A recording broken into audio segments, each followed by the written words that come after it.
अरिहंत नमो, वलि सिद्ध नमो, आचार्य वाचक साधु नमो, दर्शन ज्ञान चरित्र नमो, तप ए सिद्ध चक्र सदा प्रणमो।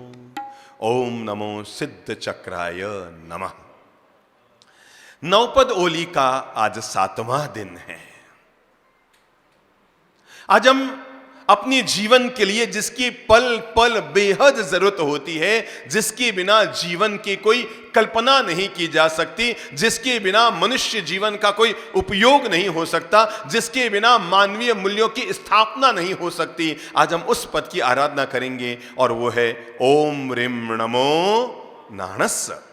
आज हम सम्यक ज्ञान को प्रणाम करेंगे, उस ज्ञान को जिसके बिना हमारे जीवन की कोई कल्पना नहीं हो सकती है। सोचिए, किसी इंसान के पास सब कुछ है, हाथ पांव नाक कान गला सब कुछ है, आत्मा प्राण मन शरीर सब कुछ है, हार्ट सब कुछ है, पर एक चीज नहीं है और वो दिमाग नहीं है, ज्ञान नहीं है। आप कल्पना कीजिए, ज्ञानहीन मनुष्य की जिंदगी वैसे ही होती है जैसे जड़हीन कोई पेड़ हुआ करता है। वो पेड़ जिसकी जड़ें अगर निकल गई है तो उसकी उम्र कितनी होती है, ऐसे ही वो जीवन जिसके भीतर ज्ञान नहीं है, सम्यक ज्ञान नहीं है। सम्यक ज्ञान के अभाव में तो जीवन की कल्पना भी नहीं की जा सकती। ज्ञान वर्णीय कर्म छे, क्षय उपशम तस थाय रे, तो हुए एहिज आत्मा ज्ञान अबोधता था रे। जब व्यक्ति अपने भीतर इस सत्य ज्ञान का प्राप्त करता है, सम्यक ज्ञान को जब व्यक्ति अपने जीवन में प्राप्त करता है, तब वो व्यक्ति आत्म कल्याण के लिए अपने कदम बढ़ाता है। उपाध्याय समय सुंदर जी महाराज कहा करते थे, ज्ञानी श्वासो श्वास कर्म करे छे नाश, नार की ना सहिए क्रोड़ वस कहिए। कोई ज्ञानी व्यक्ति श्वासोश्वास में कर्मों का नाश करता है। कोई भी काम हम करें, उस काम के पहले एक चीज की तो जरूरत होती है, वो है ज्ञान पूर्वक करो, बोध पूर्वक करो। मंदिर भी जाओ तो ज्ञान और बोध के साथ, सामायिक भी करो तो सम्यक ज्ञान के साथ, आराधना भी करो तो सम्यक ज्ञान के साथ, तपस्या भी करो तो सम्यक ज्ञान के साथ। बिना ज्ञान के तो सारी चीजें वैसे हो जाती हैं जैसे राख पर कोई लीपा पोती करता है। आपको पता है उसकी उम्र कितनी होती है? राख के ढेर के ऊपर कोई लीपा पोती करता है, वो तभी तक टिकी रहती है जब तक एक हवा का झोंका नहीं आता है। सम्यक ज्ञान के अभाव में व्यक्ति किसी भी प्रकार की क्रियाएं कर रहा है, पर उसकी क्रियाएं स्थायी नहीं हो सकती। एक हवा का झोंका आता है और जैसे राख उड़ जाती है, वैसे आदमी की क्रियाएं उसके जीवन से निकल जाती है। इसलिए भगवान कहते हैं सबसे पहले अगर कोई जरूरी है तो वो है, क्या है? सम्यक ज्ञान। इसलिए आज हम बोलते हैं ओम ह्रीं नमो नाणस्य, ओम ह्रीं नमो नाणस्य। एक और है सम्यक ज्ञान का पंचम ज्ञान, केवल ज्ञान। और उधर 4 गतियों के पार जो गति होती है, पंचम गति, जिसे हम मोक्ष कहते हैं। अगर किसी भी व्यक्ति को मोक्ष में जाना है तो उसके लिए अनिवार्य शर्त होती है, उसको केवल ज्ञान होना जरूरी है। बिना केवल ज्ञान, बिना परम ज्ञान प्राप्त किए व्यक्ति कभी भी मोक्ष में नहीं जा सकता। इसलिए आचरांग सूत्र में भगवान श्री महावीर ने कहा है, जे आया से विन्नाणी, जे विन्नाणी से आया। आत्मा कभी ज्ञान से अलग हो नहीं सकती और ज्ञान कभी आत्मा से अलग नहीं हो सकता। जे आया से विन्नाणी, जे विन्नाणी से आया। आया मीन्स आत्मा, विन्नाणी यानी ज्ञान। जो ज्ञान है वही आत्मा है और जो आत्मा है वही ज्ञान है। बिना ज्ञान के जीव के सारे संस्कार यहां हो सकता है यहीं रह जाए, पर एकमात्र ज्ञान संपदा होती है जो व्यक्ति के भव भव में साथ चलती है। आपने देखा होगा कई बच्चे इतने प्रभावी प्रतिभाशील होते हैं। 3 साल का बच्चा होता है भक्तामृत याद कर लेता है, 4 साल के बच्चे होते हैं गीता याद कर लेते हैं, 5 साल का बच्चा होता है पंच प्रतिक्रमण याद कर लेता है। पूर्व जन्म से ज्ञान की साधना उस जीवात्मा के साथ आती है और छोटा सा निमित्त मिलते ही भीतर की प्रतिभा उसकी जागृत हो जाती है। इसलिए भगवान ने कहा, जे आया से विन्नाणी, जे विन्नाणी से आया, यानी ज्ञान आत्मा का मूल स्वभाव है। ज्ञान के 5 रूप हैं। नंबर 1 मति ज्ञान, नंबर 2 श्रुत ज्ञान, नंबर 3 अवधि ज्ञान, नंबर 4 मनः पर्यो ज्ञान और नंबर 5 केवल ज्ञान। ये ज्ञान की सर्वोपरि पराकाष्ठा है जब व्यक्ति अपने कर्म अंतराय का उच्छेदन करके राग और द्वेष पर विजय प्राप्त करके अपने कषायों पर विजय प्राप्त करके अपने भीतर जब सम्यक ज्ञान का दीप जलाता है तो निरंतर साधना में जीते जीते, निरंतर आत्म ध्यान करते करते, निरंतर परमात्मा स्वरूप का ध्यान करते करते तब व्यक्ति के भीतर एक ज्ञान तो वो होता है जो शास्त्रों के द्वारा हमें प्राप्त होता है, एक ज्ञान वो होता है जो गुरुजनों के द्वारा हमें प्राप्त होता है, और एक परम ज्ञान वो होता है जब व्यक्ति अपने अंतरात्मा में विलीन होता है, अपने कर्मों का क्षय करता है, अपने पूर्वोपार्जित कर्म राशि को भस्म करता है, अपने पूर्वोपार्जित राग द्वेष कषाय मूलक कर्मों का समूल नाश करता है, और उसके बाद उसके भीतर जो परम ज्ञान परम प्रकाश प्राप्त होता है उसका नाम क्या होता है? केवल ज्ञान। हम ज्ञान की उपासना इसीलिए करते हैं, हम ज्ञान इसलिए नहीं पाना चाहते कि हमें कोई जॉब करना है। एक मुनि जीवन भर तक शास्त्रों का अध्ययन करता है, जीवन भर तक प्रभु की वाणी पे चलता है, जीवन भर तक गुरुगम करना चाहता है, गुरु महाराज से ज्ञान लेना चाहता है। उसे जॉब थोड़ी करना है, उसे धंधा थोड़ी करना है, उसे व्यापार थोड़ी करना है। ये तो ज्ञान का अत्यंत सामान्य रूप है। हम ज्ञान प्राप्त इसलिए करते हैं ताकि हम उजाले की राह में अपनी जिंदगी जी सके, हम अंधेरे में अपनी जिंदगी न जिए। ज्ञानी आदमी कभी भी गुस्सा नहीं करेगा, नहीं आएगा उसको गुस्सा। उसे इस बात का बोध है कि क्रोध करने से कर्म का बंधन होता है, आत्मा अधः पतन में जाती है, आत्मा की भाव दशाएं नीचे गिरती है, विचार प्रभावित होते हैं, रिश्ते प्रभावित होते हैं, भाव दशाएं बिगड़ती है और जन्म जन्मांतर व्यक्ति का बिगड़ता है। जिसके भीतर सम्यक ज्ञान उपलब्ध हो गया वह क्रोध नहीं करेगा, जिसके भीतर सम्यक ज्ञान उपलब्ध हो गया वो वैर विरोध नहीं करेगा। जब हमारे भीतर वैर विरोध चल रहा है ये ज्ञान नहीं, ज्ञान के नाम पर अज्ञान है। क्योंकि आदमी की एक आदत होती है, हर आदमी अपने आप को दूसरों से ज्यादा क्या बोलो बोलो बोलो बोलो ज्ञानी समझता है। बिल्कुल सही कहा, हर आदमी अपने आप को दूसरे से ज्यादा, आप नहीं, आपका बेटा भी, बेटा नहीं आपका पोता भी अपने आप को, इसीलिए कई बार आपके बेटे ने आपके मुंह पे कहा होगा पापा जी आप नहीं समझते हो, है ना। ये तो आपने जीवन में सुन लिया ना। जिसको आपने जीवन का ज्ञान दिया, आदमी इतना जल्दी ज्ञानी अपने आप को मानने लग जाता है। एक होता है ज्ञानी होना, एक होता है ज्ञानी मानना। ज्ञानी होने के लिए जीवन भर साधना करनी पड़ती है और ज्ञानी मानने के लिए केवल भीतर ईगो पैदा करता है। बस मैंने बोला ना मैं ज्ञानी हूं, पापा जी आप नहीं समझते हो। वो झट से अपनी धर्मपत्नी को बोलता है अरे तुम नहीं समझती हो। पत्नी झट से अपने पति को बोलती है आप समझते तो हो नहीं, और मैं कहूं आप समझ नहीं रहे। हर आदमी की जीवन की एक सबसे बड़ी कमजोरी होती है, वह खुद को क्या समझता है? क्या समझता है? ज्ञानी समझने लग जाता है। हर आदमी खुद को ज्ञानी समझने लग जाता है। कहते हैं यूनान में एक देवी थी जिसका नाम था डेल्फी की देवी। तो एक बार यूनान के सब लोग वहां पर इकट्ठे थे। कहते हैं जब वहां पर वार्षिक पर्व होता था तो देवी के सामने कोई भी प्रश्न पूछो तो देवी उसका जवाब देती थी। एक दिन सारे लोग इकट्ठे हुए और इकट्ठे होकर उन्होंने देवी से पूछा कि देवी एक बात बताओ, आज की तारीख में यूनान का सबसे बड़ा ज्ञानी कौन है? तो देवी ने कहा सुकरात दुनिया का सबसे बड़ा आज की तारीख में ज्ञानी पुरुष है। लोग बड़े खुश हुए, मतलब दुनिया का सबसे बड़ा ज्ञानी आदमी हमारे यूनान में है। और वो बड़े खुश खुश होकर सुकरात के पास गए और जाकर सुकरात से कहा गजब का आनंद आया, अरे बहुत खुशी की बात है, डेल्फी की देवी ने कहा है कि दुनिया के सबसे बड़े ज्ञानी, यूनान के सबसे बड़े ज्ञानी आप हो। सुकरात ने कहा क्या बात है, मुझे ज्ञानी कहा? शायद या तो तुम्हारे समझने में या देवी मां के कहने में कोई चूक रही है। अरे मैं तो दुनिया का सबसे बड़ा अज्ञानी हूं, मैं कहां ज्ञानी हूं। लोगों ने कहा भाई सुकरात कभी झूठ नहीं बोलते और डेल्फी की देवी कभी गलत घोषणा नहीं करती।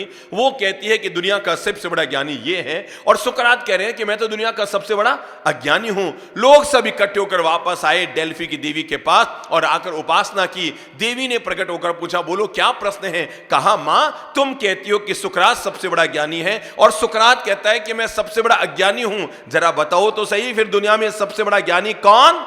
डेल्फी की देवी ने जीवन का राज खोलते हुए कहा कि आज एक बात समझ लेना, दुनिया का सबसे बड़ा ज्ञानी वही होता है जिसे अपने अज्ञान का बोध हो जाता है।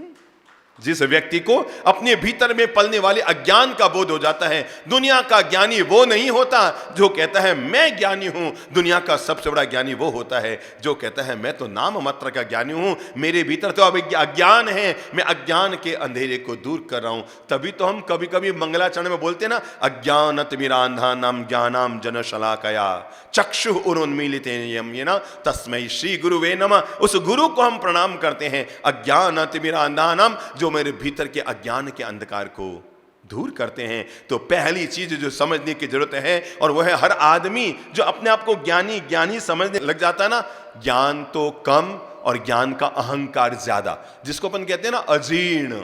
आपको पता है दो तरह की डकार आती है। एक डकार में आपको तो साता मिलती है पर पड़ोसी को भी कोई दिक्कत नहीं होती है।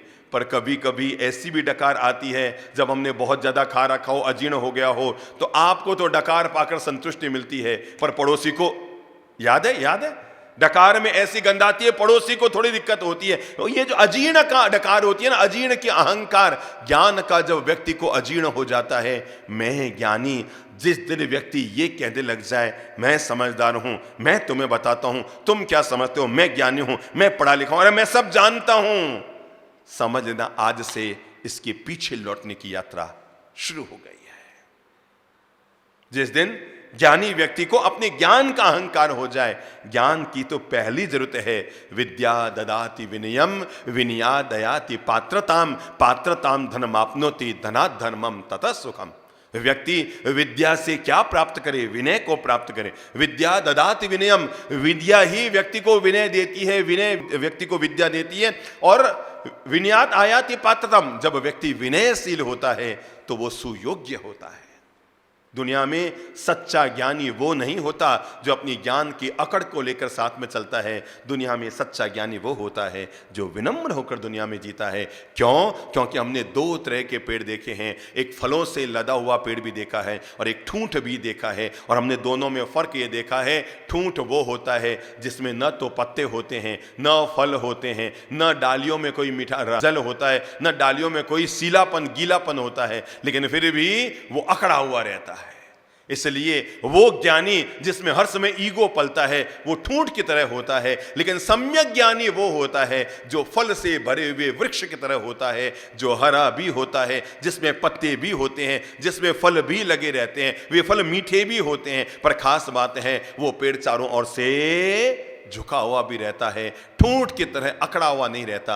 भगवान हमें आज जब सम्यक ज्ञान की आराधना, जब हम 51 खमास्मणे, 51 साथिया, 51 प्रदक्षिणाएं, 51 फल नैवेद्य सारे पूजन करेंगे, 51 जाप करेंगे, मैं आपको ये कहना चाह रहा हूं तब हमें जीवन का ये पाठ प्राप्त करना है, और वो है मैं सम्यक ज्ञान को प्राप्त करूंगा। और सम्यक ज्ञान व्यक्ति को कभी भी अहंकार नहीं देता है, सम्यक ज्ञान तो विनम्रता देता है। तभी तो भगवान श्री महावीर ने गणधर गौतम स्वामी को आनंद श्रावक के पास क्षमापना करने के लिए भेजा कि ज्ञानी को अपने ज्ञान का कभी अहंकार नहीं होना चाहिए कि तुम्हारा ज्ञान गलत है, मेरा ज्ञान सही है। शाद्वाद का मतलब क्या है? भगवान श्री महावीर का पूरे दुनिया में अहिंसा का सिद्धांत तो औरों ने भी दिया होगा, अपरिग्रह का सिद्धांत औरों ने भी दिया होगा, सत्य और अचौर्य का सिद्धांत औरों ने भी दिया है, शील का सिद्धांत औरों ने भी दिया है। पर शाद्वाद, ये अनेकांत, ये तो भगवान श्री महावीर के शासन की देन है।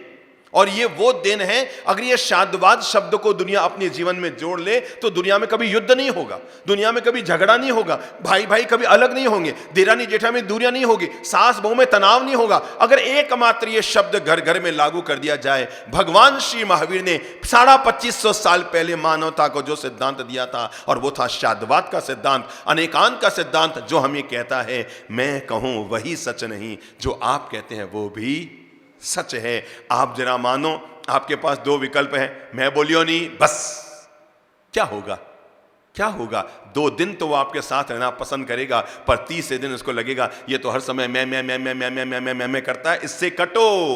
पर आप कहेंगे भैया हाँ मैंने ऐसा कहा है, पर हो सकता है तेरी बात में भी सच्चाई हो, कोई दिक्कत नहीं, अपन बैठ के सलाह कर लेंगे, तू कहे वो सच। मेरे भाई, दुनिया में वो नहीं जीतता है जो जीत जाता है, दुनिया में वो जीतता है जो दूसरों के दिलों को जीतने के लिए सामने वाले को जिता देता है। ठीक है, तू कह रहा है वो सच, नो प्रॉब्लम। शांतवाद हमें जीवन का ये पाठ पढ़ाता है, मैं कहूं वो सच नहीं है, सामने वाला कहे वो भी सच है, मेरी बात में भी सच्चाई है, तेरी बात में भी सच्चाई है, सब मिलकर ही तो अच्छाई बनती है।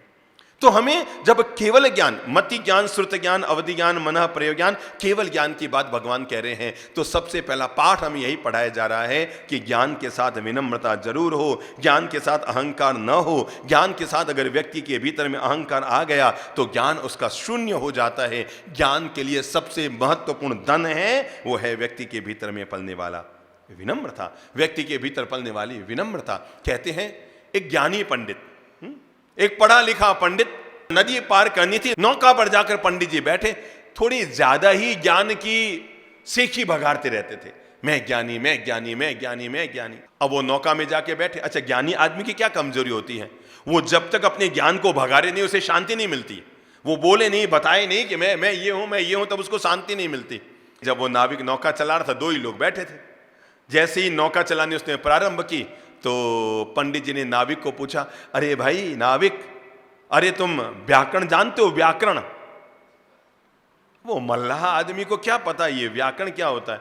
उसने कहा व्याकरण, ये तो मेरा 20 साल पहले ही हो गया, मेरे तो 3 टाबर भी है। व्याकरण उसने समझा, व्याकरण। उसने कहा मेरे तो 3 टाबर है यार, तो कहेगा व्याकरण? मेरी उम्र को देख के लगता नहीं है, बाल धोरे हो रहे हैं और तुम मुझे पूछता है व्याकरण। अरे पंडित ने कहा मूर्ख, मैं व्याकरण नहीं कहता, व्याकरण कहता हूं। व्याकरण जिससे भाषा बनती है, जिससे सारी भाषाओं का जन्म होता है, जिससे संस्कृत, हिंदी, इंग्लिश सारी भाषाएं दुनिया में चलती है, व्याकरण शास्त्र। ओहो, वो नहीं सीखा तब तो तेरी 25 पैसा जिंदगी पानी में गई। अब नाविक बेचारा बूढ़ा आदमी, अब पंडितों के सामने सीधा साधा, हो महाराज जो थे बोलो, हो महाराज जो थे बोलो, खत्म बात हुआ। था सुकुण माथो लगावे। थोड़ी देर में पंडित को मजा आया। आदमी को क्या ईगो संतुष्ट होता ना, सामने वाला नीचे गिरता तो और उसको मजा आता है। उसने पूछा, अरे भाई ज्योतिष के बारे में जानते हो? ज्योतिष? नाविक ने कहा यार ये ज्योतिष तो खेती की थी, जो भी हुए थे तुस भी हुए थे, खूब हुए महाराज, जो तो हमारे खेत में खूब पैदा होते हैं, जवार खूब पैदा होते हैं। अरे ज्योतिष नहीं भोला पंडित, ज्योतिष कहता हूं, ज्योतिष। तूने ज्योतिष नहीं सीखी, तेरी तो 50 पैसा जिंदगी पानी में गई। अब 1 रुपये में आधा तो उसको पानी में डाल ही दिया। अब वो नाविक बेचारा बड़ा बड़ा चुपचाप बैठा रहा। हो पंडित जी, हो थे जो बोलो हो सही। थोड़ी देर में और नाका आगे बढ़ी तो पंडित ने पूछा, न्याय शास्त्र पढ़ा है? न्याय? अरे उसने कहा, बाप जी क्यों उस बूढ़े राम को आप बार बार तंग कर रहे हो? ये न्याय अन्याय तो न्यायाधीश करते हैं, मेरे काहे का न्याय, काहे का अन्याय? 2 पैसे कमाता हूं, रोटी खाता हूं, पत्नी को बच्चों को पालता हूं और जिंदगी जी रहा हूं महाराज, ईमानदारी की जिंदगी जी रहा हूं। न तो मुझे आपका ये व्याकरण आता है, न ज्योतिष आता है, न न्याय अन्याय आता मुझे। और रे भोड़े, तूने न्याय नहीं पढ़ा, तब तो तेरी 75 पैसा जिंदगी पानी में गई। अब वो बेचारा नाविक चुपचाप बैठा था। इतने में पता नहीं नदी में तेज तूफान उठा, पानी उछलने लगा, उछल उछल कर नाव में आने लगा और ऐसी नौबत आ गई कि अब तो नाव कब डूबे, ये डूबे, कब डूबे। अरे पंडित ने कहा मुझे बचा, मुझे बचा, ये नाव डूबने वाली है। नाविक ने कहा, पंडित जी तैरना जानते हो? पंडित जी ने कहा तैरना तो नहीं जानता। तो नाविक ने कहा, महाराज मैंने व्याकरण नहीं सीखा तो 25 पैसा जिंदगी में पानी में गई, मैंने ज्योतिष नहीं सीखा तो 50 पैसा जिंदगी में पानी गई, न्याय नहीं सीखा तो 75 पैसा जिंदगी में पानी में गई। आपने तैरना नहीं सीखा, अब 100 की 100% जिंदगी। जीवन का पाठ मैं आपको यह पढ़ाना चाहता हूं, ज्ञान विनम्रता देना चाहिए। ज्ञान बघाड़ने की चीज नहीं है, ज्ञान तो जीने की चीज है। अगर हम कहते हैं ज्ञानी श्वासोश्वास में अपने कर्मों का नाश करता है, इसका मतलब वो ज्ञान वो होता है जिसे हम परम ज्ञान कहते हैं। वो ज्ञान वो होता है जिसे हम आत्मज्ञान कहते हैं। वो ज्ञान वो होता है जिससे व्यक्ति जड़ और चेतन का बोध भेद प्राप्त कर लेता है। सोचो, हमारे शरीर में एक छोटी सी पिन चुभती है, कितनी पीड़ा होती है ना? हमारे शरीर में एक छोटा सा फोड़ा हो जाता है, कितना दर्द होता है। लेकिन जब व्यक्ति को भेद ज्ञान उपलब्ध हो जाता है, उसके बाद अगर शरीर में कितनी भी बड़ी व्याधि पैदा क्यों न हो जाए, पर वो हर व्याधि व्यक्ति के भीतर समाधि के फूल खिला देती है। दर्द दोनों को एक जैसा हो रहा है, पीड़ा दोनों को एक जैसी हो रही है, तकलीफ दोनों को एक जैसी हो रही है, पर एक व्यक्ति ने जीवन का बोध प्राप्त कर लिया, मैं अलग हूं, शरीर अलग है। जब व्यक्ति इस आत्मज्ञान को, इस भेद विज्ञान को, इस जड़ और तत्व, पुद्गल और जीव के भेद का ज्ञान जब व्यक्ति प्राप्त कर लेता है, तब सम्यक ज्ञान के साथ उसके शरीर में कितनी भी वेदना हो जाए पर वो बहुत शांति आनंद से जीता है। मुझे अच्छी तरह याद है, जब हम 27 साल पहले इंदौर चातुर्मास करने के लिए आ रहे थे, हम पालितना जा रहे थे, आगरा ग्वालियर होते हुए माताजी महाराज का पारणा कराने के लिए पालितना जा रहे थे। हम उधर के रतलाम के रास्ते, शायद मेघनगर ऐसा कुछ नाम ना है, मेघनगर स्टेशन भी है, स्टेशन के बिल्कुल सामने एक अस्पताल था उस समय। हम वहां गए थे, एक 10-11 वर्ष की बच्ची थी जिसने बचपन से ही ध्यान साधना का मार्ग जीवन में लिया था। श्रीमद राजचंद्र की परंपरा के अनुयायी व्यक्ति के परिवार की वो बच्ची थी। और कहते हैं उसके मम्मी पापा आए, बाप जी अंतिम स्टेज पर हमारी बच्ची है, कैंसर हो गया है। इतनी छोटी सी बच्ची, फूल जैसी बच्ची, इतनी खूबसूरत 9-10 साल की बच्ची, घर वाले हमें लेकर गए। हम वहां गए, वो बिल्कुल शांति से यूं लेटी हुई थी। मैंने यही उसको पूछा, मैंने कहा बिटिया रानी बहुत दर्द हो रहा होगा। मुझे अभी भी उसका सुना हुआ वो वाक्य याद है, जिस वाक्य को मैं बार बार जीवन में याद करता हूं। और तब उसने मुस्कुरा कर कहा था, गुरुदेव दर्द तो शरीर को हो रहा है, मैं तो अलग हूं। 10 साल की बच्ची को ये जो जीवन का भेद विज्ञान प्राप्त हुआ था, उनके परिवार के लोग आकाश में रहा करते थे, और वहीं से शायद उस बच्ची के जीवन में भी ये भेद विज्ञान का भाव पैदा हुआ होगा कि आत्मा अलग है, जड़ अलग है, शरीर अलग है, चेतना अलग है। ये भेद विज्ञान, मैंने जब उस 10 वर्ष की बच्ची के मुंह से ये वाक्य सुना जो गुनगुना रही थी, देह रहे पर देह से रहते देहातीत, उन ज्ञानी के चरण में वंदन हो अगणित, देह छता जैनी दशा वर्ते देहातीत। और वो व्यक्ति गुनगुना रही थी, वो बच्ची गुनगुना रही थी, परिवार के लोग पास में खड़े थे। और मैंने यही पूछा, मैंने कहा बेटा बहुत दर्द हो रहा है। उसने जो जवाब दिया, आज तक मेरी जेहन में वो जवाब है। कहा गुरुदेव दर्द शरीर को हो रहा है, मैं अलग हूं। आत्मा तो मुस्कुरा रही है, मैं आपके सामने हूं। मुझे लगा बेटा तूने 10 साल की उम्र में भी जीवन की बाजी जीत ली। 10 साल की उम्र में भी तूने जीवन की बाजी जीत ली, जब व्यक्ति को शरीर छोड़ने से पहले यह भेद विज्ञान खबर लग गया, मैं अलग हूं, शरीर अलग है। वो शरीर को छोड़ते हुए शरीर की आसक्ति में नहीं जिएगा। इसी का नाम सम्यक ज्ञान है कि व्यक्ति को यह अंतरात्मा का बोध मिल गया। अपने ही धर्म संगम में महान साध्वी जी हुए थे, विचक्षण श्री जी महाराज, है ना। आप में से कई वयोवृद्ध लोगों ने तो उनके दर्शन भी किए होंगे। और मैंने यहां तक सुना है, हमारी माताजी महाराज भी उन्हीं की शिष्या थी, और मैंने यहां तक माताजी महाराज के मुंह से सुना है कि कई बार तो लोग उन्हीं को आके पूछते थे कि यहां पर कैंसर की बीमारी वाली साध्वी जी कौन है। गांठ थी, मवाद बहता रहता था, खून बहता रहता था, पात्र बंधा हुआ रहता था। दवा न ली सो न ली, औषधि न ली सो न ली, इलाज न कराया सो न कराया, पर उन्होंने शरीर छोड़ने से पहले एक चीज को प्राप्त कर लिया था, और उसी चीज ने उनके जीवन का गीत बना दिया। अब हम अमर भय न मरेंगे। और उन्होंने गीत ये प्राप्त किया, बोध ये प्राप्त किया, उन्हें एहसास हो गया था, हाँ कैंसर है, हाँ कैंसर है, हाँ कैंसर है। क्योंकि दिन भर में 200 लोग उन्हें आके बताते थे, महाराज साहब आपके कैंसर है, महाराज साहब आपके कैंसर है। लेकिन इसके बावजूद उस व्याधि में समाधि के गीत इसलिए निकल पड़े क्योंकि उनको बोध मिल गया था, शरीर को कैंसर है, मैं बोलो अलग हूं। नौका अलग है, नाविक अलग है, समुद्र अलग है, जहाज अलग है, ड्राइवर अलग है, कार अलग है, गोटा अलग है, ठिकरी अलग है, नारी अलग अलग है, पानी अलग है, और ऊपर का जो जटा होती है वो अलग है। ये भेद विज्ञान जिसको मिल गया वो सम्यक ज्ञान के चरण में उतर गया। बाकी तो दुनियादारी का ज्ञान हमें बहुत हो जाता है, दुनियादारी का ज्ञान हमें बहुत हो जाता है। पर दुनियादारी का ज्ञान, समझो किसी लड़की को सब चीज़ें आती है, गाड़ी चलाने भी आती है, कार चलाने भी आती है, कढ़ाई भी आती है, बुनाई भी आती है, चित्रकारी भी आती है, सब काम आते हैं। MA BA BCom पढ़ भी ली है। अब शादी हुई, ससुराल गई, किचन में गई तो अब खाना बनाना नहीं आता, बताओ सारा ज्ञान क्या काम आएगा। जीवन में सब ज्ञान की जरूरत है, जीवन में सब ज्ञान की जरूरत है। एक लड़के वाले लड़की को देखने गए, जाकर पूछा भाई तुझे क्या क्या, कहे मुझे कढ़ाई भी आती है, बुनाई भी आती है, मुझे चित्रकारी भी आती है, मैं बाकी सब कंप्यूटर मास्टर हूँ, मैं MA BCom पास हूँ। मुझे ये भी आता है, ये भी आता है। तो उसने पूछ लिया तुम्हें किचन में क्या आता है? तो उसने कहा किचन में मुझे चक्कर आता है, आलस आता है, ये सब होलसेल में आता है। तो बताओ काम क्या आएगा जिंदगी में? हर चीज का ज्ञान होना जरूरी है। आदमी को ज्ञान कम होता है, ज्ञान का अजीर्ण ज्यादा हो जाता है। श्री प्रभु हमें सबसे पहली बात ये बता रहे हैं, जो भी ज्ञान प्राप्त करो सम्यक प्राप्त करो, और जो भी प्राप्त करो पूर्ण ज्ञान प्राप्त करो। और गुरुजनों के सत्संग में जाकर ज्ञान प्राप्ति के दो मुख्य उपाय हैं। नंबर 1 शास्त्र श्रवण और पठन, नंबर 2 गुरुगम। या तो हम शास्त्र से ज्ञान प्राप्त करते हैं। मेरे भाई, सबसे ज्यादा जरूरत अगर किसी ज्ञान की होती है तो वो है श्रुत ज्ञान। बिना केवल ज्ञान के भी जिन शासन चल सकता है। 2500 साल में कोई केवल ज्ञानी नहीं हुआ ना? हुआ कि नहीं?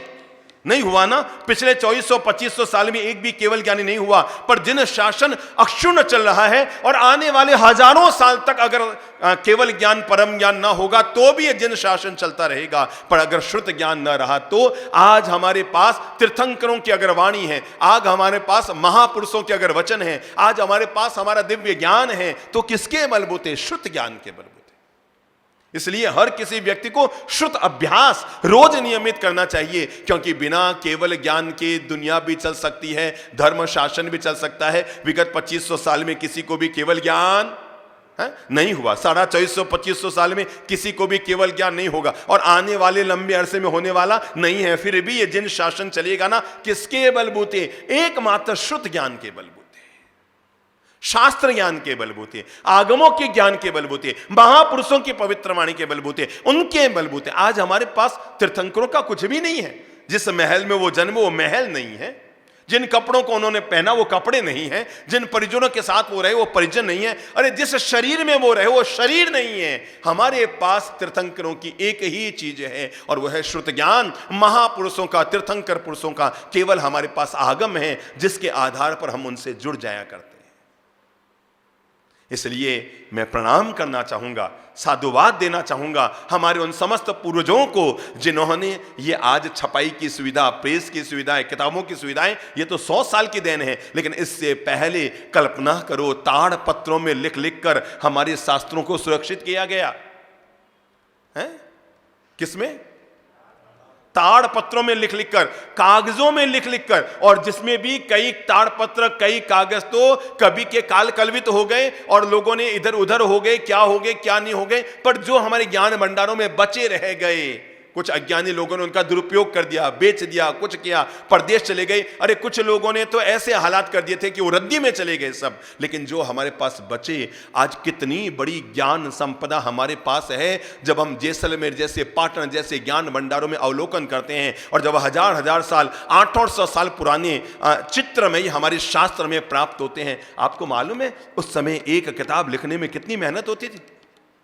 बड़ी मुश्किल से तो कागज, ताड़ पत्र मिल पाता था, फिर डोरियां पकड़ पकड़ के उन पर लाइन की जाती थी, फिर जब सोने की शाही से शास्त्र लिखे जाते थे। आप कल्पना कीजिए, प्रणाम कीजिए उन अपने सब पूर्वजों को, जिन्होंने मंदिरों पर जितना खर्चा किया उससे भी ज्यादा हमारे पूर्वजों ने हमारे शास्त्रों की सुरक्षा के लिए खर्च किया। आज अगर हमारे पास श्रुत ज्ञान उपलब्ध है, आज हमारे पास शास्त्र उपलब्ध है, हमारे उन पूर्वजों की देन है, जिन्होंने अपनी मेहनत की कमाई, गाढ़ी कमाई, ये सोचकर कि हम अपने ज्ञान को आने वाली पीढ़ी के लिए सुरक्षित रखेंगे। आज हमारे ज्ञान भंडारों में जो साहित्य मिलता है, हमारे समस्त आगम मिलते हैं, टिप्पणियां मिलती है, शास्त्र मिलते हैं, प्रचुर मात्रा में लिखा हुआ साहित्य मिलता है, ये एकमात्र इसलिए हो पाया क्योंकि लोग श्रुत ज्ञान का महत्व समझते थे। हर आदमी को अपनी जिंदगी में एक पवित्र किताब जरूर छपानी चाहिए। हर आदमी को अपनी जिंदगी में किन्हीं लोगों को पवित्र किताब जरूर बांटनी चाहिए।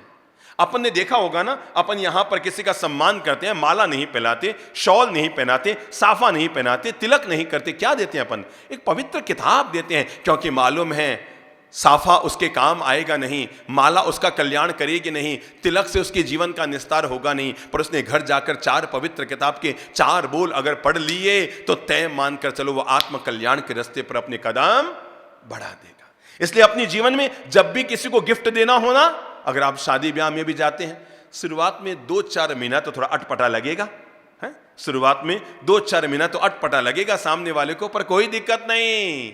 लिफाफे सब देते हैं। आप तो दुनिया की कोई 11 अच्छी महान किताबों का चयन कीजिए, अच्छी से उनकी गिफ्ट पैक बनाइए, आप उन्हें 400 रुपये का बुके देकर, क्या कहते हैं उसको, बुके कहते हैं क्या, वो फूलों का सजा रहता है ना, जीवोत्पत्ति होती है, पहले जीव हिंसा होती है तब वो तैयार होता है, फिर उसको जाने के बाद जीवोत्पत्ति होती है, और सुबह वो कहाँ फेंका जाता है, रद्दी में फेंक दिया जाता है, कचरे में फेंक दिया, वहां फिर उसकी जीवोत्पत्ति होती है, और सबके दोस्त भागी हम बनते हैं। मेरे भाई, पुष्प जरूर दीजिए, पर वो पुष्प नहीं जिसमें जीवोत्पत्ति हो, वो ज्ञान का पुष्प दीजिए जिससे जीव का कल्याण हो। आज सम्यक ज्ञान की आराधना करते हुए हम अपने अंतर मन में ये संकल्प कर लें कि मैं क्या करूंगा, अच्छी किताबें लोगों को दूंगा, अच्छे विचार दो, अच्छे विचार लो। मेरे भाई, वो दुश्मन भी आपका दोस्त होता है जो आपको 4 अच्छी किताबें लाकर देता है, उन किताबों को पढ़िए, उससे व्यक्ति सम्यक ज्ञान को प्राप्त करता है। मेरे भाई, जितने ज्ञानी जन हुए हैं उन सब ज्ञानी जनों को आज हम प्रणाम करते हैं, जिन्होंने हम सब लोगों के लिए ये ज्ञान का उजास, ये ज्ञान की किरणें, ये महान शास्त्र, हम सब लोगों के लिए उस समय किताब लिखना कितनी टेढ़ी की होती थी। सोचिए, हमारे महापुरुषों ने सैकड़ों सैकड़ों, हजारों हजारों, लाखों लाख ग्रंथ लिखे। इसलिए मैं आपसे अनुरोध करूंगा, जब भी कहीं पर जाए ना, सामने वाले को अच्छा लगे कि बुरा लगे, इसकी चिंता मत कीजिएगा, पर अपनी ओर से 5 किताबें उन्हें उपहार में जरूर दीजिए। अपनी गाड़ी में, अपनी कार में, अपने स्कूटर में, जहां आप रहते हैं, अपनी एक्टिवा में, अपने घर में, हर समय 25-50 किताबें रखिए। घर में कोई मेहमान आए ना, उन्हें 2 अच्छी किताब दीजिए। लेते समय तो उसका चेहरा ज्यादा नहीं मुस्कुराएगा, पर पढ़ने के बाद उसकी जिंदगी जरूर मुस्कुरा देगी।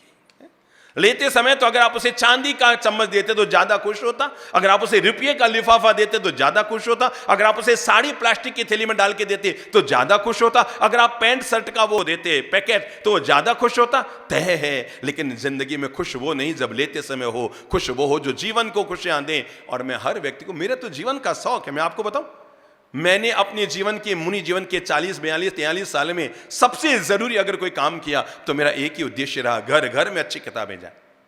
घर घर में हमने गीता प्रेस से प्रेरणा ली और ये मन बनाया कि घर घर में संस्कृति को जाना चाहिए, संस्कार जाने चाहिए। और संस्कारों के निर्माण के लिए केवल प्रवचन काफी नहीं है, क्योंकि प्रवचन 1 घंटा हुए, खेल खत्म, आदमी रवाना हो गया, पर अच्छी किताब तब तक उसके साथ रहती है जब तक आदमी का जीवन रहता है। और रात को 12 बजे भी किसी आदमी को अपने गुरु से मिलना हो तो उसके लिए एक ही उपाय है, उनकी पवित्र किताब को उठाकर पढ़ना शुरू कर दो, लगेगा मेरा गुरु मेरे सामने है।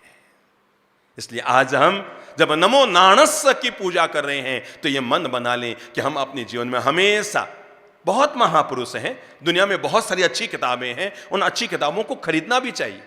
डॉक्टर अंबेडकर साहब कहा करते थे, अगर तुम्हारे पास 2 रुपये हैं तो 1 रुपये से रोटी की व्यवस्था करो, पर 1 रुपये से अच्छी किताबें जरूर खरीद कर लाओ। क्यों? क्योंकि रोटी की व्यवस्था से तुम केवल पेट भरोगे, पर अच्छी किताबों से तुम अच्छे जीवन का निर्माण कर पाओगे। तो आज नमो नाणस्य का जब हम जाप कर रहे हैं, नमो नाणस्य को जब हम प्रणाम कर रहे हैं, तो हम अपने जीवन में ये मन बनाएं कि मैं अपनी ओर से ज्ञान को जीने की कोशिश करूंगा, ज्ञान को बांटने की कोशिश करूंगा, ज्ञान को फैलाने की कोशिश करूंगा। माना कि हर प्रयास परिणाम नहीं देता है। आपने 10 लोगों को किताबें दी, 2 ने यूं ही रख दी, 8 ने 2-4 पन्ने पढ़े, 4 ने थोड़ी बहुत पढ़े, 2 ने पूरी पढ़ ली और 1 ने जीवन का निर्माण कर लिया। आपका खर्चा करना आधा हो गया। श्रीपाल और मैना सुंदरी की दिव्य कहानी से कल हम गुजर रहे थे और हमने देखा था कि किस तरह है श्रीपाल तो, धवल सेठ ने कुटिल बुद्धि से श्रीपाल को तो धक्का देकर समुद्र में पटक दिया, पर जाको राखे साइया मार सके ना कोई। श्रीपाल की यात्रा तो उधर कोंकण देश पहुंच चुकी थी, लेकिन पीछे क्या हुआ? धवल सेठ कुटिल बुद्धि का आदमी, नाम धौड़ा और माथा दिमाग भेजा, अंतर्मन काढ़ा है? और वो कुटिल बुद्धि का आदमी पहले तो नाटक करने लगा, जोर जोर से रुदन करने लगा, होए माए चिल्ला चिल्ला कर रोने लगा, मेरा जीवन का सबसे खास डूब गया, मैं तो इसके बिना जी नहीं सकता, मैं जीवन कैसे जीऊंगा। फोकट का नाटक करने लगा, यूं हाथ पे हाथ मार के छाती पीटने लगा। और उधर जब उनकी दोनों राजकुमारियों को पता लगा तो वो भी विलाप करने लगी। अब वो कुटिल बुद्धि का धवल उनके पास जाता है, अपनी चाल चलनी चाहता है, कहता है श्रीपाल तो अरे मेरे जीवन का सबसे प्रिय था, मेरे जीवन का सबसे सहयोगी था, मैं ही तो उसे लेकर आया था, मेरे कारण आज उसको इतनी यशो वृद्धि मिली, वो चला गया, मैं तो अनाथ हो गया। वो बड़ा नाटक कर रहा था, पर उनसे कहने लगा तुम चिंता मत करना, वो चला गया तो क्या हुआ, अब वो तो दुनिया में इस महान समुद्र में गिरा है, अथाह समुद्र में उसका जीवित रहना नामुमकिन है। वो चला गया तो क्या हुआ, अभी तक मैं हूं, मैं तुम्हारी साल संभाल लूंगा, मैं तुम्हारे लिए हूं, मैं तुम्हें बनाऊंगा, मैं तुम्हें इतने सुख दूंगा। जब वो बार बार इस तरह की बातें कर रहा था तो वो दोनों राजकुमारियां, वो श्रीपाल की दोनों पत्नियां उसकी चालाकियां समझ गई और उन्हें लगा कि हो न हो इस काम में इसी धवल का हाथ है। पर क्या किया जाए, वो क्या कर सकते थे उस भयंकर अथाह समुद्र के बीच।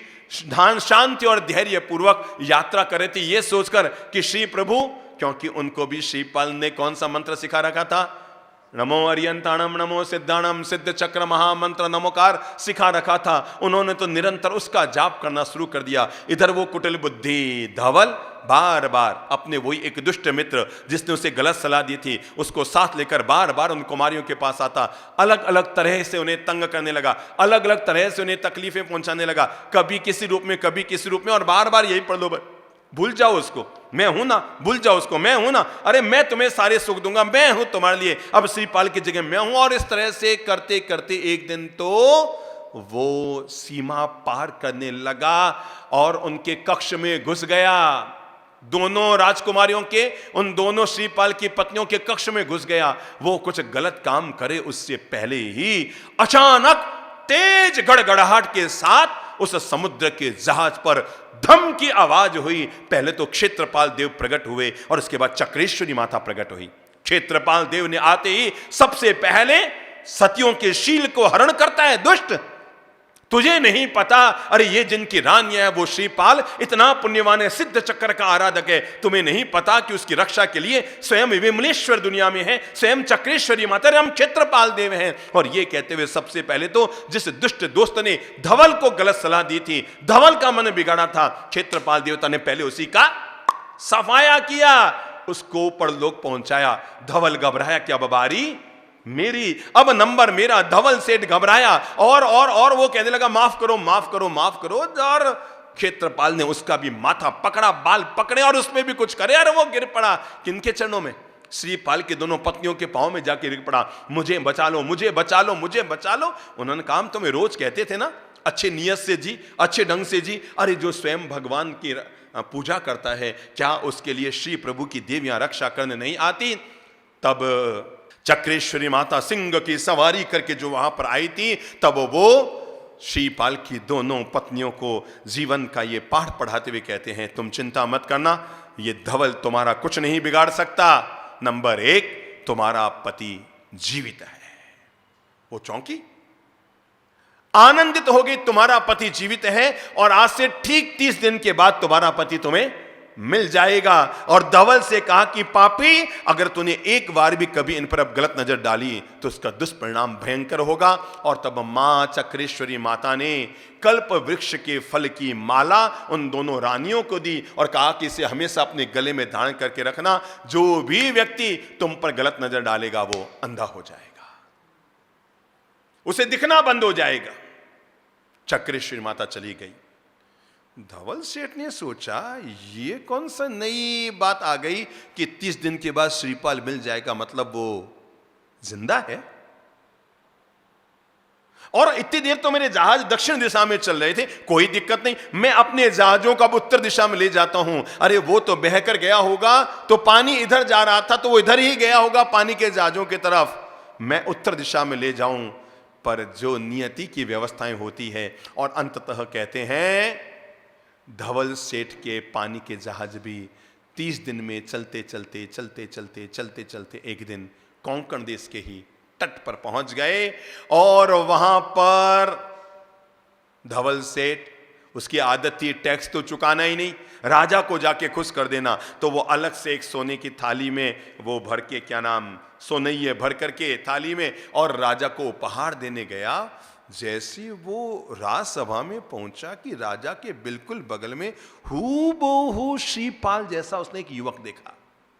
हूबहू वो चौंका कि मतलब ये जिंदा भी बच गया और यहां भी आ गया, क्या ये श्रीपाल है? हूबहू लग रहा है, कभी मेरी आंखें चकरा तो नहीं है, वो चकरा तो नहीं रही है, वो चकरा तो नहीं रही है। और वो कुछ किंग करते हुए विमूढ़ हुआ, बाहर आया राजसभा से और लोगों से पूछा ये राजा के बगल में कौन है? तो बताया गया इस तरह 1 महीना पहले कोई एक कुमार समुद्र के किनारे राजा को मिला था और हमारे राजा ने उसी के साथ शादी कर दी। हालांकि श्रीपाल भी धवल को पहचान गया था, पर मन ही मन मुस्कुराते हुए देख रहा था आगे आगे करता क्या है। और धवल ने तब बाहर आकर के एक डूम को पकड़ा और पकड़कर कहा, भैया तुझे एक काम करना है, तुझे मन चाहा मैं इनाम दूंगा। तू कहे तो 1000, तू कहे तो 10,000 और तू कहे तो 1,00,000। बस काम ये करना है कि ये जो अंदर राजा के बगल में कुमार बैठा है ना, इसका सफाया करना है, इसको तुम्हें मारना है। अब डूम ने कहा, भाई इसको मारना तो मेरे हाथ में नहीं है, अरे ये हर समय राजा के आजू बाजू रहते हैं, सैनिक रहते हैं, मैं कैसे मार पाऊंगा? पर मैं एक काम कर सकता हूं, मैं इसकी इज्जत को मार सकता हूं और जब इज्जत मर जाएगी तो राजा अपने आप इसका सफाया कर देगा। उसने कहा तुम मुझ पर छोड़ दो, मैं क्या नाटक करता हूं। 1,00,000 तो उसने कहा पहले देने पड़ेंगे पूरे एडवांस, क्योंकि तुम्हारा पता नहीं, मतलब निकल गया तो पहचानते नहीं, और मैं काम भी कर दूं, तुम पैसे दे दो, रवाना हो जाओ। अब धवल सेठ के पास कोई रास्ता नहीं, उसे तो जैसे तैसे श्रीपाल का सफाया करना था। वो श्रीपाल देखो जिसके भीतर कुटिलता होती है ना, वो उपकारी का भी अपकार करता है। वो श्रीपाल जिसने 2-2 बार उसकी जान बचाई, वो श्रीपाल जिसने उसके पानी के जहाजों को चलाया, वो श्रीपाल जो उसके साथ उसका साथ निभाने के लिए आया, वो उसी उपकारी का वापस अपकार करना चाहता, उसको मारना चाहता है। अगले दिन डूम पहुंचे राजसभा में, खूब डांस वांस किया, नृत्य वृत्ति किया। राजा बड़ा प्रभावित हुआ। राजा ने कहा बोलो क्या चाहिए तुम्हें? कहा कुछ नहीं राजन, हमें कोई पैसे टके की जरूरत नहीं, हमें तो बस आपका सम्मान चाहिए। श्रीपाल कुमार को राज्यसभा में एक काम सौंपा हुआ था कि जो भी कोई मेहमान आए उन्हें अंग वस्त्र देकर सम्मानित किया जाए। अंग वस्त्र समझते ना, अंग वस्त्र देकर सम्मानित किया जाए। तो राजा ने श्रीपाल से कहा जाओ भाई इन डूमों को अंग वस्त्र देकर सम्मानित करो, तांबूल देकर सम्मानित करो। श्रीपाल जैसे ही उस डूम की मां को सम्मान देने के लिए आया कि उस बुढ़िया ने श्रीपाल को देखते ही नाटक करना शुरू किया। अरे मेरे लाडले बेटे तू किधर चला गया? हम तुम्हें कितने महीने से खोज रहे हैं, हम गांव गांव भटक गए तुम्हें देखने के लिए, तू मेरा बेटा कहां चले गया? श्रीपाल समझ नहीं पा रहा था मैं कहां इसका बेटा कहां क्या, पर वो चुप रहा, देखते हैं नाटक क्या होता है। और वो कहने लगा बेटा तू कहां चला गया? और इधर परिवार के लोग सब इकट्ठे हो गए डूम के, कोई कहे हाँ फूफा जी, कोई कहे हाँ चाचा जी, कोई कहे हाँ बड़े भैया आप कहां चले गए? राजा चौंका, मतलब ये डूम की जाति का है। ओहो, मैंने भी निमित्त ज्ञानी की बात पर भरोसा किया और भरोसा करके मैंने इसको अपनी बेटी दे दी, और ये ऐसी नीच जाति का है और इसने मुझे बताया भी नहीं डूम जाति का, इसने मुझे बताया क्यों नहीं? और कहते हैं कि तब राजा ने आज्ञा दे दी श्रीपाल को मृत्यु दंड दे दिया जाए। जब श्रीपाल की पत्नी रानी को पता लगा, वो दौड़ कर आई और आकर अपने पिता से कहा कि पिताश्री आप क्या कर रहे हो, अपने ही दामाद को मृत्यु दंड? अरे जब तक सत्य असत्य, और सत्य क्या, ये डूम कह रहे हैं ना ये हमारी जाति का, इसने हमारे साथ धोखा किया है। कहते हैं जब राजकुमारी राजा को समझाती है और कहती है कि पहले इसको पूछो तो सही राजकुमार को खुद को कि इन डूमों की बात में कितनी सच्चाई है। और जब ये बात आगे बढ़ती है, श्रीपाल कुमार कहते हैं राजन आपने बड़ी मूर्खता कर दी। पानी पीने के बाद किसी के घर की जाति पूछना मूर्खता नहीं तो और क्या है? पानी तो पी लिया, अब पूछते हो भाई साहब आपकी जाति क्या है? जब आपने अपनी बेटी मुझे दे दी, अब आप मेरा परिचय जानना चाहते हो, मतलब क्या? फिर भी अगर आपको जानना हो ना तो आपके ही नगर के बाहर 500 जहाज बंदरगाह पर आए हुए हैं और उनमें 2 रानियां हैं, आप उनको बुलाइए, वो मेरा पूरा परिचय देगी। राजा चौंकता है, उनमें 2 रानियों का तुमसे क्या? अरे बुलाओ तो सही। राजा के सैनिक जाते हैं, उन दोनों को लेकर आते हैं राजसभा में, और लाकर के रानियां जब श्रीपाल को देखती है, ओह चक्रेश्वरी माता ने बिल्कुल सही कहा था, क्या 30 दिन के बाद तुम्हारे पति का मिलन हो जाएगा। आज बिल्कुल 30वां दिन है और बड़ी आनंदित हो जाती है। और तब वो राजा उन दोनों से पूछता है, इस युवक का परिचय तुम जानते हो? वो कहते हैं, परिचय क्या, ये तो हम दोनों का पति है। और विद्याधर मुनि जब मंदिर के दरवाजे बंद हो गए तब उन्होंने आकर बताया था, ये और कोई नहीं, राजा सिंहरथ के बेटे हैं और रानी कमल प्रभा के सुपुत्र हैं। जब राजा को यह पता लगा तो उसे लगा कि रानी कमल प्रभा तो दूर के रिश्ते में मेरी बहन लगती है और इतने बड़े राजा का बेटा, मेरी बेटी का उससे विवाह हुआ। राजा बड़ा प्रसन्न हुआ। अब उसने डूमों को पकड़ा, बोलो ये षड्यंत्र तुमने कहां से रचा? जब जूते पड़ने शुरू हुए तो डूमों ने राज खोला कि हमें तो धवल सेठ ने कहा। राजा ने धवल सेठ को पकड़ाया, उसको मृत्युदंड की घोषणा की। पर श्रीपाल ने कहा, यह मेरे धर्म पिता के समान है। क्या है शब्द देखिएगा, वो गिर के बता रहे कितना गिरा, ये फिर भी उठ के बता रहे कि ये तो मेरे धर्म पिता के समान है महाराज, आप इनको मृत्युदंड देते हैं?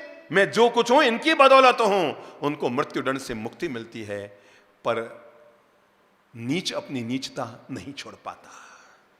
और एक दिन धवल सेठ ये सोचकर कि जब तक मैं इसका सफाया ना कर दूं तब तक ये सारी रिद्धि समृद्धि इसकी होने वाली है। और एक दिन वो एक गोह खरीद कर लाता है, मोटी डोरी खरीद के लाता है, और जिस 5-6 मंजिला मकान में श्रीपाल ठहरा हुआ है अपनी रानियों के साथ, और वहां पर रात के समय में वो गोह को ऊपर फेंकता है, डोरी को पकड़कर ऊपर चढ़ने की कोशिश करता है। मोटे पेट का धवल कोई 2-3 मंजिल भी पार नहीं कर पाता कि सिर की टक्कर लगती है, डोरी हाथ से छूटती है और ऊपर से धड़ाम से नीचे आके गिरता है। और जो छुरा वो धवल श्रीपाल को मारने के लिए लेकर गया था, वही छुरा उसके कमर में बंधा था और वो उसके पेट में घुस जाता है।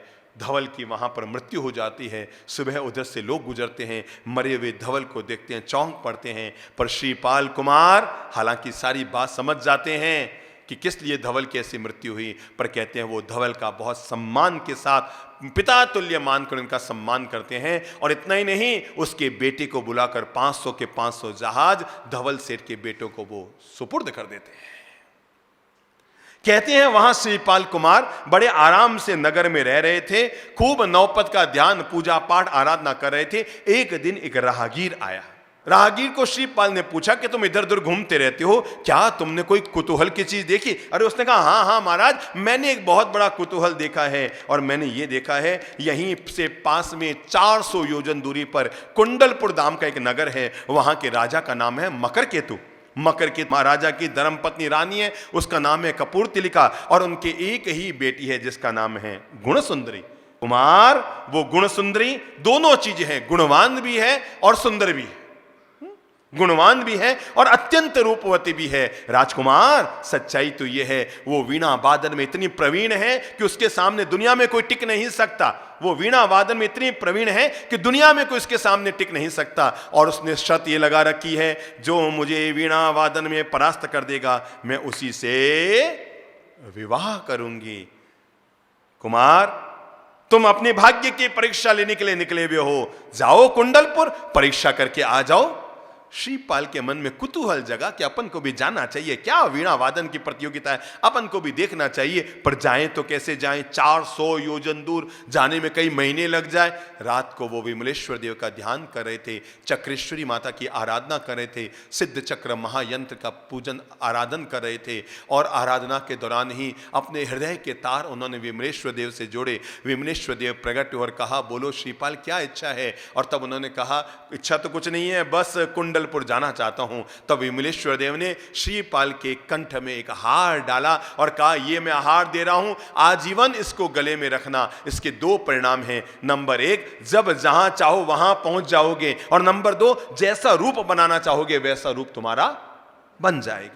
2 परिणाम हैं इस हार से। अगर तुम चाहोगे, जहां चाहोगे पल भर में वहां पहुंच जाओगे, और नंबर 2, जो चाहोगे अपना रूप बना लोगे। अगले दिन कुमार वही सिद्ध चक्र महामंत्र का जाप करके अपनी रानियों को समझा करके मैं कुछ दिन में वापस आता हूं, नया कुतूहल देख कर आता हूं। और वो माला की कंठ के हार के प्रभाव से पल भर में कुंडलपुर पहुंच गए। और वहां देखते, वहां तो हर आदमी वीणा बजा रहा है, गली में हर लड़का वीणा बजा रहा है, हर आदमी वीणा बजा रहा है। बाहर से हजारों कुमार वहां पर आए हुए, क्योंकि सबको पता है राजकुमारी की शादी किससे होगी? जो वीणा वादन में उसको हरा देगा।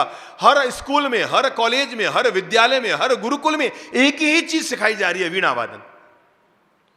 अब श्रीपाल ने सोचा अपन भी सीखते हैं। वो वहां गए, थोड़ा कुतूहल करने की उनकी आदत थी ना, तो उन्होंने झट से उस हार के दो लाभ थे। नंबर 1, मन चाही जगह और मन चाहा रूप। उन्होंने झट से वहां पर पहुंचकर हार के प्रभाव से वामन का, वामन यानी ठिंगना, बिल्कुल छोटे से अवतार का रूप धारण कर लिया और एक विद्यालय में गए और वहां जाकर उन्होंने विद्या गुरु से कहा, मुझे क्या वीणा बजाना सीखना है। अब सारे लड़कों ने, ओ अब ये राजकुमारी का विवाह तो इसी से होगा, ये वामन आया है ना, हाँ राजकुमारी के भाग्य में यही है और कोई जीतने वाले ही नहीं है उसको। आओ आओ वामन देवता अंदर आओ, वामन देवता अंदर आओ। सब उसकी मजाक उड़ाने लगे, कोई पीछे से छेड़े, कोई आगे से छेड़े, उनको तो मजा आ रहा, कुतूहल ले रहे थे।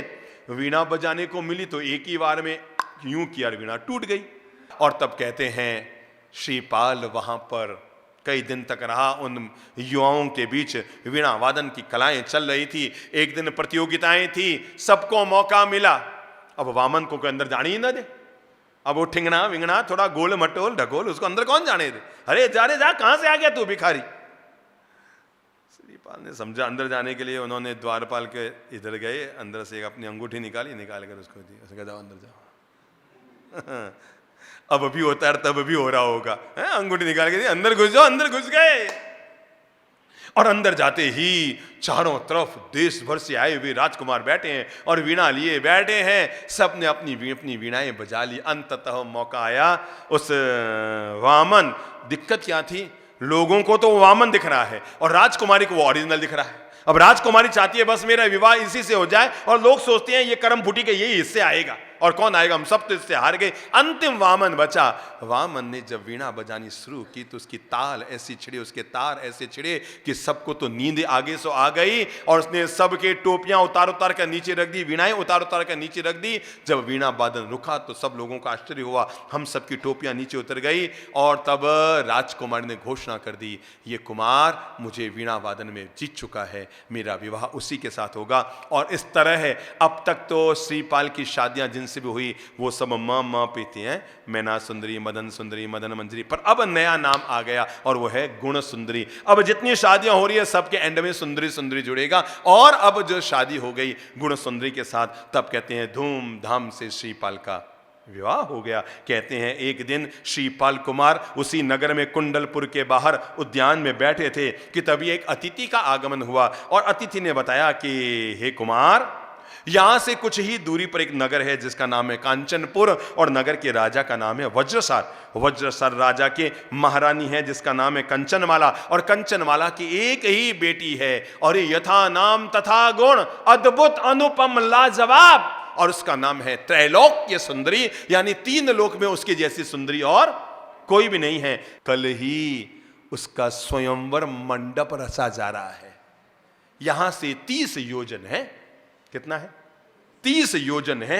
अब आप कैसे जा पाओ न जा पाओ मुझे नहीं पता, पर आपको देखकर मुझे लगता है कि और कोई स्वयंवर में कुछ करामात कर पाए या ना कर पाए, पर आप कोई करामात कर सकते हैं। अगर आप पहुंच सकते हो तो पहुंच जाओ, क्योंकि वहां पर कल ही वो अपने पति का वर्ण करेगी। कल स्वयंवर रचा हुआ है, पूरे नगर को सजाया हुआ है, और पूरा राजसभा सजी हुई है, और खूब सुंदर सुंदर मंच बनाए गए हैं राजकुमारों को बैठने के लिए। चाहो तो कल आप भी कहां, कंचनपुर चले जाओ राजकुमार। श्रीपाल के मन में फिर कुतूहल जगा, मैं तो घर से निकला ही अपने भाग्य की पुरुषार्थ की परीक्षा करने हूं, चलो मन बनाता हूं। और कल मैं भी, उनको तो जाने के लिए मामूली बात थी, केवल सोचना होता था। कुंडलपुर पहुंच गई और वहां से कंचनपुर पहुंच जाएंगे। श्रीपाल कुमार ने तब निर्णय लिया, कल स्वयंवर में मैं भी जाऊंगा और जाकर देखता हूं, अपने भाग्य को आजमाऊंगा।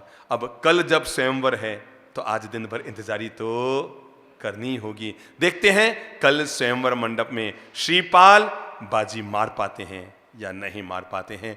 आने वाले कल को अपन फिर इस पर चर्चा करेंगे। ओम शांति।